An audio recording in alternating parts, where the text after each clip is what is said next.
नमस्कार। आपके घर के living area, drawing room, dining hall से लेकर बेडरूम तक भी अब तक ये बातें पहुंच गई होंगी और ये बातें होने लगी होंगी, बच्चों के स्कूल्स कब खुलेंगे। बहुत सारी चर्चाएं हमारी दिनचर्या में इसी प्रकार से शामिल होती हैं। हम रोज़ उन पे बात करते हैं और ये चर्चाएं हमारे घर के किसी एक कोने से शुरू होकर दूसरे कोने तक जाती हैं और फिर उसके बाद गली, मोहल्ले और कॉलोनी के नुक्कड़ पर आती हैं। उसके बाद ये सब चर्चाएं बड़ा रूप लेती हैं, शहर और गांव तक फैलती हैं और फिर उसके बाद राज्य और केंद्र की सरकारों के कानों तक पहुंचती हैं और इनको पहुंचाने में बड़ा काम करते हैं हमारे आसपास, हमारी सोसाइटी में रहने वाले छुट भइये नेता, जो किसी न किसी पॉलिटिकल पार्टी का एजेंडा तय करते हैं। लेकिन आपके बच्चों के भविष्य का एजेंडा कौन तय करेगा? अगर इस बात से थोड़ा सा भी आप सबको सरोकार है तो आज कुछ सवाल मैं आपसे करने जा रहा हूं जिनके बारे में आपको सोचना चाहिए। एक शिक्षक होने के नाते इस बात को मैं बखूबी समझता हूँ, इस बात को मैं बहुत अच्छा अनुभव कर सकता हूँ कि लंबे समय से स्कूल्स राजस्थान में बंद हैं। लंबे समय से स्कूल राजस्थान के अलावा भारत के अनेकों राज्यों में बंद हैं। कई राज्य स्कूल्स खोलने का फैसला कर भी चुके हैं। क्या ऐसी कुछ परिस्थितियाँ मिड जून जुलाई से लेकर अब तक नहीं आई हैं कि सीनियर सेकेंडरी क्लासेज या उच्च शिक्षा की कक्षाएँ निरंतर की जा सकती थी, उनको रेगुलेट किया जा सकता था, वो रेगुलरली लगाई जा सकती थी? मेले, रैलियां और स्कूल्स, कॉलेजेस, कोचिंग्स को एक ही कैटेगरी में सरकारें रख रही हैं। क्या आपका बच्चा जिन स्कूलों में पढ़ता है, आपके बच्चे जिन स्कूल्स में जाते हैं, जिन कॉलेजेस और कोचिंग्स में पढ़ते हैं, वो रेले, मेलों, इन सब की श्रेणी में आते हैं या इनकी सबके समान वहाँ व्यवस्थाएं हैं? क्या आप ऐसी व्यवस्थाएं अपने बच्चों को दे पा रहे हैं? बहुत सटीक सवाल है, लेकिन जवाब हमारे पास नहीं है।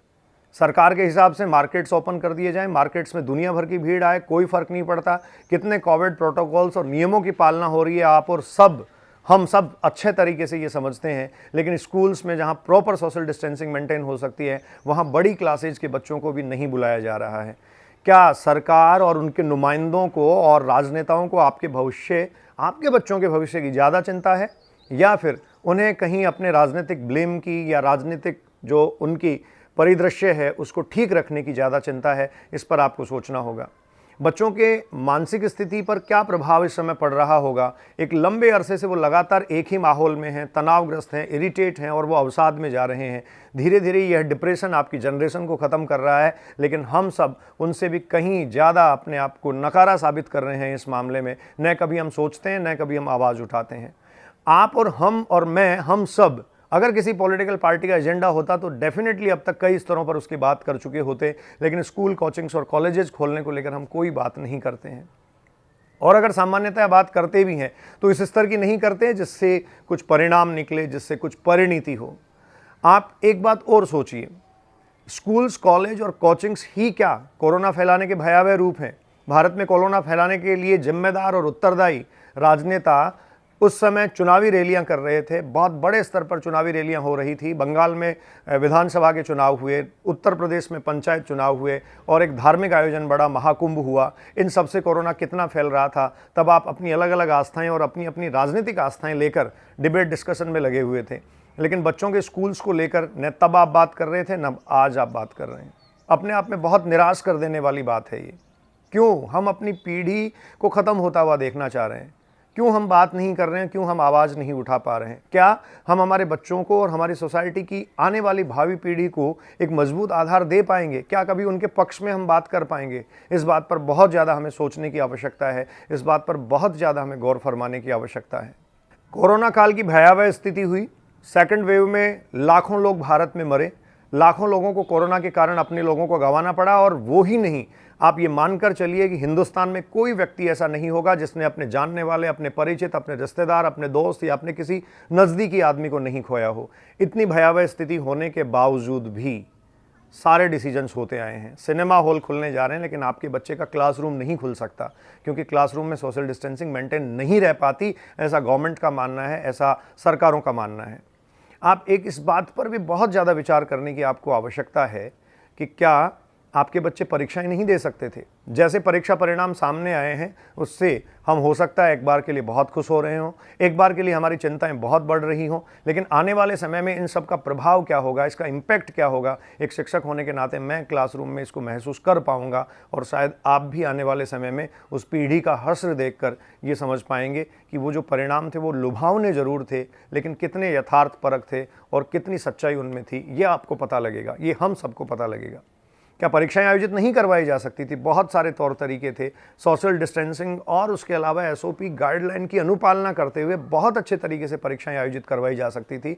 कुछ अल्टरनेटिव्स निकाले जा सकते थे, लेकिन सरकारों ने अपनी बिगड़ती छवि और जो कोविड के दौरान उनके द्वारा राजनीतिक लोगों के द्वारा और राजनेताओं के द्वारा जो मचाया गया सामाजिक उत्पात था, जो उनके द्वारा फैलाई गई अव्यवस्था थी, उस पर पॉलिश करने के लिए, उस पर लेपापोती करने के लिए उन्होंने बच्चों की परीक्षाएं निरस्त कर दी। किसी एक पॉलिटिकल पार्टी ने पहले मुद्दा उठा लिया, ऑपोजिशन ने मुद्दा उठाया। अब ऑपोजिशन उस मुद्दे पे कायम था क्योंकि उसका भी अपना राजनीतिक लाभ था। सरकारें भी उस मुद्दे पर कायम रहना चाह रही थी, इसलिए क्योंकि अगर वो भी उसके खिलाफ जाती तो उनका भी राजनीतिक नुकसान था। राजनीतिक फ़ायदे के लिए आपके बच्चों के एग्ज़ाम्स कैंसिल किए गए, लेकिन तब भी आप सबको ये सब सुकून दे रहा था। मैं निश्चित तौर पर बच्चों के स्वास्थ्य को लेकर भी चिंतित हूँ, लेकिन बड़े बच्चों के जो हायर एजुकेशन के बच्चे हैं और इसके अलावा जो स्कूल एजुकेशन में भी 9th से 12th स्टैंडर्ड तक के बच्चे हैं, उनके क्लासरूम क्यों नहीं ओपन होने चाहिए, क्यों नहीं खुलने चाहिए? 2 साल से आपका बच्चा स्कूल नहीं जा पा रहा है सही तरीके से, कितना उसको याद रह रहा होगा और कितना वो आगे जो जाकर अपनी परफॉर्मेंस मेंटेन कर पाएगा। बहुत सारे ऐसे बच्चे हैं जो 2.5-3 साल के उस समय थे जब कोरोना प्रारंभ हुआ था, 4 साल 5 साल के होने जा रहे हैं, स्कूल कब जाएंगे, वो कब लिखना सीखेंगे, कब पढ़ना सीखेंगे? कोई बात नहीं, आपको अगर इन सब बातों से ज़्यादा फर्क नहीं पड़ता तो नहीं पड़े, लेकिन आप इस वीडियो के माध्यम से जो संदेश सुन रहे हैं, आप एक बार ज़रूर सोचें कि क्या बाकी के सारे कामों से कहीं ज़रूरी नहीं है बच्चों के क्लासरूम्स खुलना, उनके स्कूल्स खुलना, स्कूल्स रेगुलेट होना? क्या वास्तव में एजुकेशन को दोयम दर्जे का कर दिया गया है? क्या एजुकेशन जो है वो दूसरे पायदान का हो गया है, सेकंड स्टैंडर्ड का हो गया है? या फिर हम सब लोग इस स्टैंडर्ड के बचे ही नहीं हैं कि इस प्राइमरी स्टैंडर्ड के बारे में, इस प्राथमिकता के बारे में हम सोच सकें और दिशा और दशा तय कर सकें? हम सबको सोचने की आवश्यकता है। बहुत पीड़ित अनुभव करता हूँ मैं, शिक्षा से जुड़ा होने के नाते स्कूल्स नहीं खुल पा रहे हैं, लेकिन बाकी सारे व्यावसायिक कॉम्प्लेक्सेज और सब जो हैं वो एक निर्धारित छूट के हिसाब से खोले जा रहे हैं और संचालित भी किए जा रहे हैं। सोचिएगा और अगर आवाज़ उठा सकते हैं तो ज़रूर उठाइएगा। हर बार फीस के खिलाफ, हर बार परीक्षा के खिलाफ और हर बार अन्य सुविधाओं व्यवस्थाओं के खिलाफ आवाज़ उठाने के साथ साथ अगर कभी अपने बच्चे के भविष्य के लिए भी पुरजोर आवाज़ आप उठा पाए तो सुकून से जी पाएँ। क्या आपका बच्चा असामान्य व्यवहार करने लगा है और आप सब लोगों के साथ भी वो असहज होता जा रहा है? क्या उसकी इरिटेशन लगातार बढ़ती जा रही है? उसके चेहरे पर क्या आप स्पष्ट तनाव देख सकते हैं या फिर कभी कभी बेफिक्री की वो लकीरें आप अपने चेहरे पर जो देखते हैं, क्या उसके साथ भी आप कभी महसूस कर सकते हैं? अगर इन सब बातों का ध्यान आपको है, इन सब बातों का भान अगर कभी आपको होता है, तो आपके दिमाग में सबसे पहला प्रश्न ये चल रहा है, स्कूल कब खुलेंगे? आप बहुत सारी बातों के लिए पुरजोर आवाज़ उठाते हैं। कभी इसके बारे में अगर आप चिंतित हुए हैं तो क्या आपने किसी भी प्लेटफॉर्म पर इस बात को रखने की कोशिश की?